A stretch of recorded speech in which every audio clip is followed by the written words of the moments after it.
jade trees adorned with frost, the ground blanketed in white. Looking up, the sun appeared as a blurred orb, its rays feebly piercing through layers of cold air to reach the earth. Here lies the snow mountain, a steep peak crowned with clouds, connecting the earth below. The summit remains perpetually covered in ice and snow, fitting perfectly with the saying, "The north wind drives the snow, cutting through like a blade."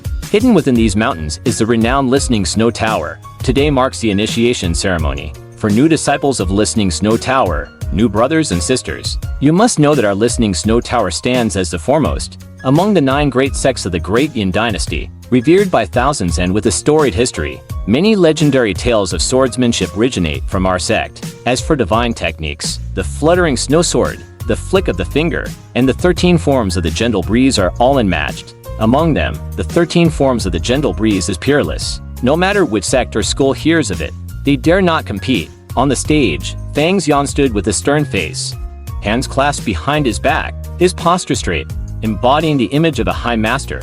But in truth, this was all an act. The speech was routine, delivered every 3 years for new disciples. The elders had decided it was time for Fang Xian to take on more responsibilities, and delivering the speech was one of them. Looking at the shivering, wide-eyed new disciples below, Fang Xian found it amusing.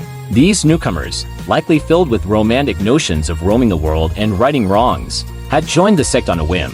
In another year, they would realize how unrealistic those dreams were. Roaming the world and righting wrongs? That requires skill. To become skilled, you need weapons, superior martial arts, and rare materials, all of which cost a fortune. And that's just the beginning. Talent, aptitude, and significant time are also necessary. Once you have all these, why pursue immortality? With money and background, you could hire a few experts and live a carefree life without the daily grind of training. High-level techniques, weapons, and rare materials are not freely provided by the sect. Besides certain qualifications, they require significant financial or meritorious contributions. Don't think of Listening Snow Tower as stingy, it's simply poor. Most sects these days are impoverished. As a reputable sect, we cannot engage in robbery. We either perform on the streets, guard wealthy homes, or occasionally work as enforcers for officials, earning some hard-earned money. The stories of legendary swordsmen probably refer to my junior brothers performing for a living. Every major sect has its unique ways to make money.